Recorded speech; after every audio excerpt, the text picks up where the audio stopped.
ആരോഗ്യത്തോടെ ഇരിക്കാം. മികച്ച പരിചരണം ഞങ്ങളുടെ ഉറപ്പ്. Shoranur medical trust, Shoranur. ഒറ്റപ്പാലം നഗരത്തിൽ 100-ലേറെ വീടുകളിൽ വെള്ളം കയറി.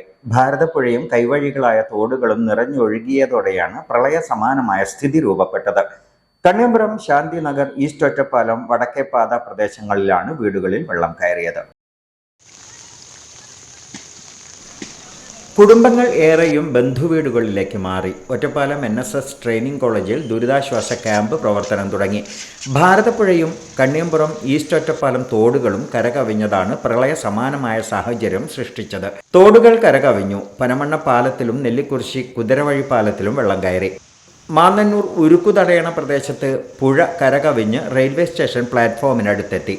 പാടശേഖരങ്ങൾ പൂർണ്ണമായി മൂടിയ അവസ്ഥയാണ്. ചുനങ്ങാട് കാഞ്ഞിരക്കടവിൽ തോട് കരകവിഞ്ഞ് അമ്പലപ്പാറ റോഡിൽ വെള്ളം കയറി. ഒറ്റപ്പാലം റെയിൽവേ സ്റ്റേഷനിൽ അമൃത് പദ്ധതിയിൽ ഉൾപ്പെടുത്തി നിർമ്മിച്ച പാർക്കിംഗ് കേന്ദ്രം തകർന്നു. ലക്കിടി മുളഞ്ഞൂരിലും തെക്കും ചെറോടും തോടുകൾ കരകവിഞ്ഞു. വീടുകളിൽ വെള്ളം കയറി.